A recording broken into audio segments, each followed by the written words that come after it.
సంఘాన్ని ఏ విధంగా నడపాలి, సంఘాన్ని ఏ స్థితిలో ఉంటే మనం నడపగలుగుతాము, అది ఒక మేము దగ్గరికి తీసుకెళ్ళి నేను ముందుకు తీసుకెళ్తాను. సంఘాన్ని పరమగీతము 3వ అధ్యాయము గట్టిగా చదవండి అమ్మ, 7వ వచనం. ఇదిగో సొలొమోను పల్లకి వచ్చుచున్నది, ఇదిగో సొలొమోను పల్లకి వచ్చుచున్నది, 60 మంది శూరులు దాని ఆ పల్లకి శూరులు పల్లకి వస్తున్న పనివారం అంట వాళ్ళు. ఆ యొక్క పల్లకి పనివారంట. ఆ పల్లకి బేతేల్ అనేటువంటి సంఘము, అది సొలొమోను అనేటువంటి పల్లకి. ఈ సొలొమోను అనేటువంటి ఈ సంఘములకు సొలొమోను అనేటువంటి ఆ యొక్క పల్లకి మోసేవారు పనివారు ఎంతమంది? 60 మంది శూరులు పనివారు. తర్వాత వారు ఇశ్రాయేలీయులలో వాళ్ళు పరాక్రమశాలులు, వారందరూ ఖడ్గధారులు, యుద్ధ వీరులు. చాలా బేతేలు సంఘములు ఎలాంటి వారు ఉన్నారు?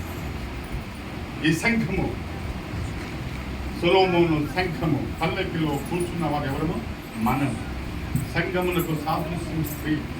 ఈ స్త్రీ యొక్క సంఘం అనేది మనం అందరం కూడా ఎలాంటి వారమై ఉండాలి? ఆ పల్లకిని మూసేటువంటి వారమై ఉన్నటువంటి వారు ఎలా ఉండాలి? పరిశుద్ధాత్మలో ఉండాలి.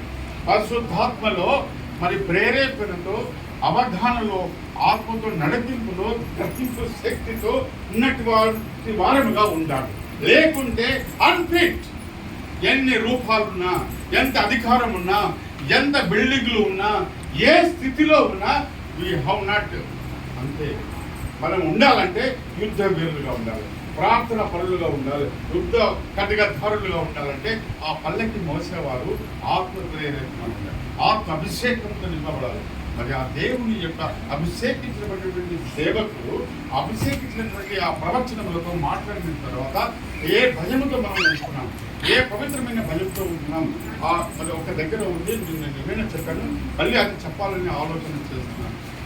మొదటి సామ్యుల గ్రంథం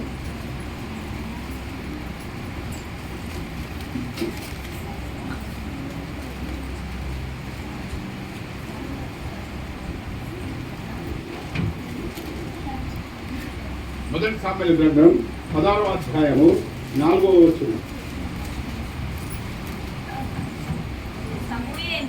సమూయేలు యెహోవా ఇచ్చిన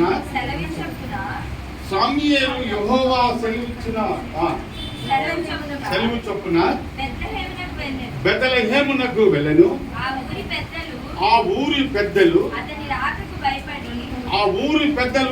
రాకకు భయపడి సమాధానముగా వచ్చుచున్నావా అడిగగా అతడు సమాధానముగా వచ్చుచున్నాడు. మీకు అర్థమైంది? ఎంతమందికి అర్థమైంది? హల్లెలూయా చెప్పాలి. హల్లెలూయా. అయ్యగారు మీకు అండర్స్టాండింగ్ కదా? అభిషేకించినటువంటి దైవ జనుడు మందిరానికి వస్తే సమయానికి వస్తున్నారా? వస్తే ఏ పద్ధతిలో వస్తున్నాడు, ఏ బాధలో వస్తున్నాడు, ఏ ప్రేరేపణలో వస్తున్నాడు, ఏ క్రమంలో వస్తున్నాడు, ఏ పద్ధతిలో అవధానంలో ఉన్నాడు, అది గ్రహిస్తున్నామా మనము? గ్రహిస్తే ఆ సంఘ పెద్దలు ఏమడుగుతున్నారంటే సమీరును ఎవరు? యెహోవా అభిషేకించిన ప్రవక్త. ఆ అభిషేకించిన సేవకుడు సంఘం ఆ పెద్దల మధ్యలోకి వస్తే, ఆ జనసేనకు వస్తే ఆ పెద్దవాళ్ళు ఏమంటున్నారు? అయ్యా సమాధానంగా వస్తున్నావా? ఇది ఉందా మన దగ్గర? ఈ క్రమం ఉందా? Be obedient, be sacrifice, better than sacrifice. విధేయత లేకపోతే ఈ త్యాగం ఎవరికి కావాలి? త్యాగం నీ పిల్లలు, నీ యొక్క బంధువులు నీ మా ప్రాణమైన ఇస్తామంటే ఎవరికి నీ ప్రాణం కావాలి? నీ విధేయత కావాలి. First of all, we should have to obedient before the Jesus. We should have to obedient before the church. We should have to obedient before the pastor. అది లేకపోతే మనం చాలా ఇబ్బందులు. ఎన్ని చేసినా మనము మన గమ్యానికి చేరలేము. అయ్యా నేను అనుభవించుకుంటున్నాను. 30 సంవత్సరాల ప్రభుత్వంలో నేను నడుస్తున్నాను. అనేక పర్యాయాలు, అనేక సార్లు నేను అనుభవించుకున్నాను. అనేక దైవజనులను పెద్ద పెద్ద దైవజనులను కలుస్తున్నాను నేను, కానీ ఒబిడియంట్ లేదు వాళ్ళకి. అప్పుడు నేను చక్కగా చెప్తున్నాను, విచారించనంట. పశుప్రాయులయ్యి యెహోవా వద్ద కాపురులు విచారించనంట. విచారిస్తున్నటువంటి కాపరిని మరి మీరు గ్రహిస్తున్నారా? విచారిస్తున్నటువంటి కాపరిని మీరు అవగాహనలోకి వస్తున్నారా? విచారిస్తున్నటువంటి కాపరిని మరి ఆయన పరిస్థితులను, ఆయన ఉనికిని, ఆయన కుటుంబాన్ని మరి ఏమి జరుగుతుందనేది మనం ఆలోచిస్తున్నామా? ఎందుకు మరి చూసుకొని కూర్చొని పట్టుకొని ఏడ్చోడు అవసరం అది? మనం ఒకసారి ఒకసారి దేవుని సన్నిధిలో మనం వస్తున్నామనంటే దేవుని సన్నిధిని నడిపించేటువంటి కాపరి యొక్క పరిస్థితిని పరిశీలించకుండా గుడ్డిగా వచ్చి గుడ్డిగా పోవడము it is absolutely wrong. Spiritual life కావాలి, ఆత్మీయ పోరాటం కావాలి. ఆత్మీయ పోరాటం ఎలా కావాలి? ఇదిగో అరణ్యం గుండా వస్తున్నటువంటి సొలొమోను పల్లకి, అరణ్యం అంటే శ్రమ, శ్రమల గుండా వస్తున్నటువంటి ఆ యొక్క పల్లకి, అరణ్యం గుండా వస్తున్న శ్రమల గుండా వస్తున్నటువంటి పేదలు మందిరంలో ఉన్నటువంటి వారందరూ యుద్ధశూరులుగా, కటకదారులుగా, ఇదిగో 60 మంది శూరులు, ఇదిగో 60 మంది ప్రార్థన పరులు, ఇదిగో 100 మంది ఆత్మీయ ఆరాధన పరులు ఆ పల్లకి, ఈ పేదలు మందిరము పల్లకిని మోసుకొని మరి ప్రభు దగ్గరికి వెళ్ళాలనేటువంటి ఆశ మనకు ఉంటే పోరాటం చేయాలి.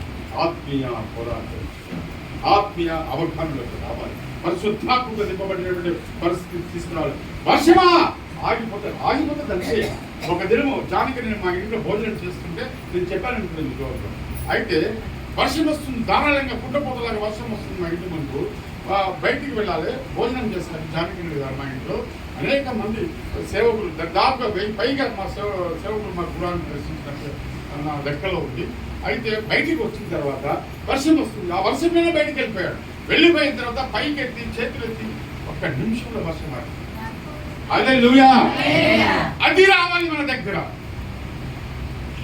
Welcome to spiritual life from the God. Jesus నుంచి అది పోతున్నాం, ఆయన తర్వాత తెలుసుకుంటాడు. ఎవరైతే ఆయన ఎందుకు జీవిస్తూ ఉంటామో ఆయన మన జీవితాలను పరిశీలిస్తుంటాడు. No problem. పల్లకిని మోసేవారంగా ఉండాలి. మోసేవారం ఎలా ఉండాలంట? ప్రార్థన పరులుగా, ఆరాధన పరులుగా, యుద్ధశూరులుగా, ఖడ్గధారులుగా ఉండాలి. ప్రియ సంఘమా, మనం అందరము ఈ మందిరము మనల్ని చూసి ఒక్కొక్కరు 50 మంది ఉన్నాము, 50 ఒక్కొక్కరు మళ్ళీ రేపు సండే ఒక్కొక్కరు మన లాక్క రావాలి, మిత్రులను తీసుకురావాలి. తీసుకొచ్చి నీ జీవిత సరళిని వరవడికి తీసుకొచ్చేటటువంటి ఆ యొక్క మారుస్తుంది ఆ పరిశుద్ధ గ్రంథంలో. ఆ గ్రంథం యొక్క వాక్యమును, ఆ గ్రంథం యొక్క ఆ వాక్యమే మన పాదములకు దీపము, అది త్రువకు వెలుగైనట్టు అరణ్యం గుండా వస్తున్న, శ్రమల గుండా వస్తున్న మన జీవితాలను సరళి రావడానికి అదే సారాంశము. వారికి చెప్పుకుంటూ తీసుకొని వస్తే ఎందుకు ప్రయాసపడదు? దేవుడు చెయ్యని కార్యం ఉండదు, ఆయన అసత్యం సాధ్యం కాదు ఏదియో లేదు. మన సంఘమును ఈ సొలొమోను పల్లెకి, బేతేలు పల్లెకి వస్తున్నటువంటి అందరము మనం ఖడ్గదారులు, యుద్ధులుగా ఉండాలని దేవుడు ఆశిస్తున్నాడు. వాక్యం దీవించుగాక. Thank you. అబ్బాస్ గారు.